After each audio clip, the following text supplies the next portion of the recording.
Hello class, today we are on day 6 of our fictional narrative writing or our adventure stories.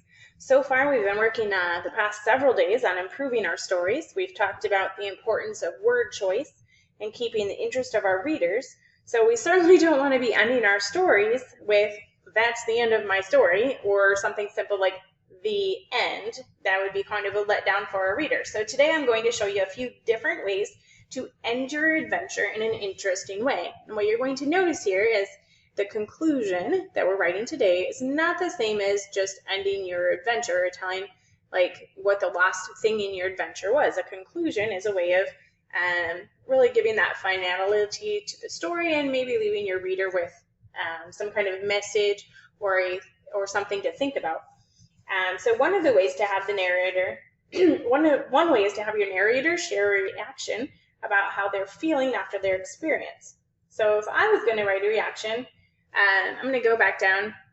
Maybe we need to recap the story. So we had, after a long day of shopping at the mall, hauling tens of bags around, Margot, Alexis, and I were ready to head out for a relaxing dinner, but something was wrong.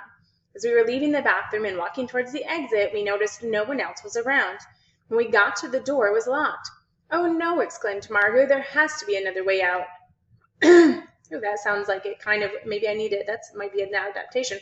"There has to be another way out," I said. No luck. We were locked inside the mall, so we decided to make the best of it. We were still really hungry because we didn't have dinner yet. "My stomach is growling," groaned Alexis. "Mine too," said Margot. "Let's find something to eat," I suggested. We started looking for food. The mall we were at had a huge food court. We had lots of options. Margot decided that she wanted to have Chinese food from Panda Express, while Alexis wanted tacos from Taco King. I was craving a big, juicy cheeseburger. Luckily, there was a burger boy in the food court. We all cooked up our favorites and sat down to eat. With its gooey, melted cheese and its stacks of pickles, it was the most delicious cheeseburger I ever ate. When our tummies were full, we decided what we should do next. After discussing possible options, we all decided to check out the stores and try on clothes. Margot said that Hat or Us is her favorite store, so we went there first. We tried on so many hats. Alexis looked silly in the big, red, floppy hat with the feathers. We had to take a picture. We laughed so hard that we were rolling on the floor and holding our sides.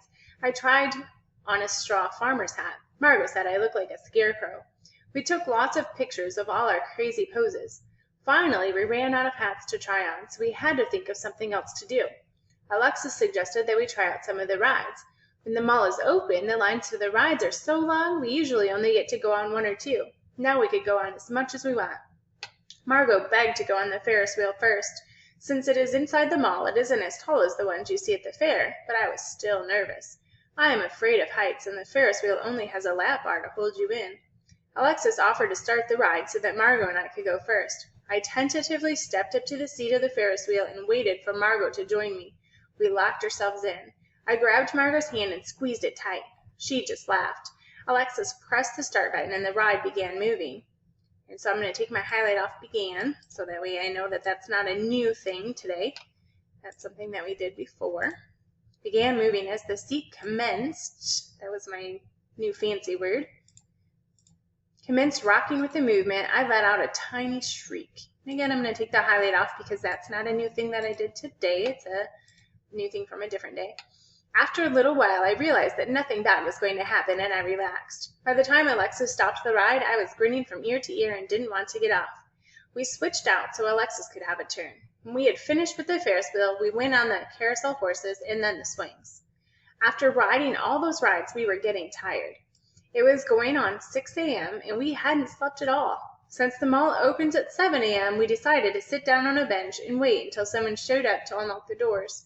As we sat there, leaning on each other, we dozed off. We awoke to the door of the mall rattling as the store manager turned his key in the lock. We could see the shock on his face when he realized that we had been locked in the mall all night.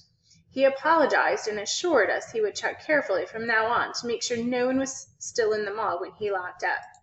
And so right here is where I'm going to put a conclusion. So I'm going to show you some options that I've come up with. And like I was saying, one of the ways I can end this is by showing a reaction about how my character is feeling about the experience. So this is one way I might do it. I could say, what could have been a scary or boring night, did I spell it right? Turned into a hilarious, remember they had some time and close, and unforgettable, ooh, that was nice, adventure with my best friends. Okay, so that's kind of leading my character's final thought about how they're feeling. Here's another option I could go with. So this, I'm going to call this option 1, just so you know what I'm talking about. So this was my option 1. Would be to share a reaction about how the narrator, so when I say narrator, I'm talking about my main character, is feeling after the experience.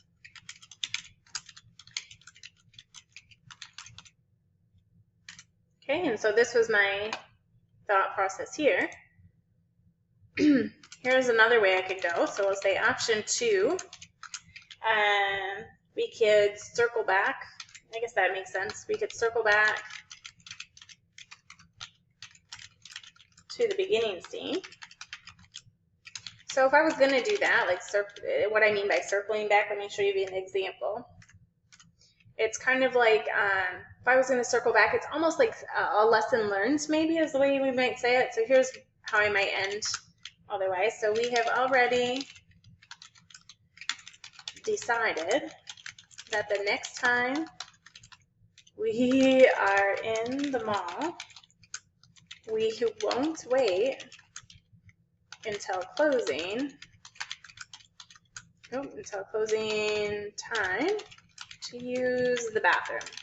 So again, so in this case, if I was going to use option 2, it's kind of like I'm telling what we learned and how we would apply it, right? So we learned that, hey, if we use the bathroom before closing time, there's a chance we'll get locked in. So we've already decided next time we're in the mall, we're not going to do that. We're not going to wait until closing time to finish or to get out of there. All right, here's one more option to share with you. So we'll say option 3. So another way that you can end your narrative is by just describing the final scene with some kind of a visual image. So leaving your reader with something. So I'm going to say, describe the final scene with a visual image, and let me show you what that looks like as well. So here's an example of that if I wanted to use that. We probably were really tired, right? So as we,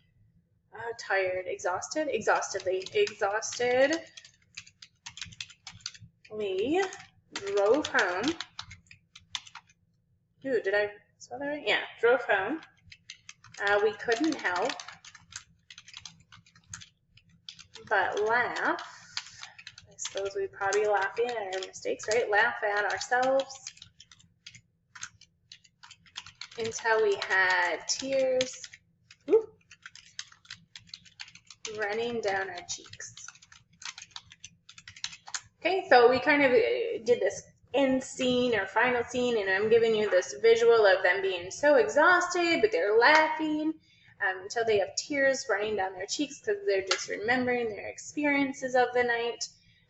So just a way of leaving your reader with some kind of a mental image or a final closing image. So I want to know from you, which one of these do you like best for my story? Option 1, option 2, or option 3? Please go ahead and share that choice with me now. Okay, it looks like most of you are choosing this one right here, option 1. And so this is going to be the option that I use for my conclusion. So I'm going back to my story. It's going to be my very next paragraph. And I'm just going to grab it and paste it in there. So copy, and I'll paste it in. Make sure you indent like I did. And because I didn't have enough room, it dropped it down to the next page, which works. There is something I can do though. Over on the left, I can grab this part, see how it's gray shaded here and white shaded on top. I can actually drag that down and that'll give me a little bit more room on the same page because it's kind of awkward to me to have just that little chunk on the next page. So I just added it here and this was my conclusion, and I am ready for any type of peer review on it. So your job today is going to be to come up with a conclusion for your story and go with and you have 3 different options to choose from. So you could share a reaction about how your main character is feeling after the experience. You could circle back to the beginning scene, or you could describe the final scene with a visual image. And what I'll do is I'll get a copy of this and I'll also post it in there so you can remind yourself of what those options are. So again, your job today is to come up with the conclusion for your story. When you're finished with that, you can go ahead and attach that to day 6 writing assignment and then turn it in.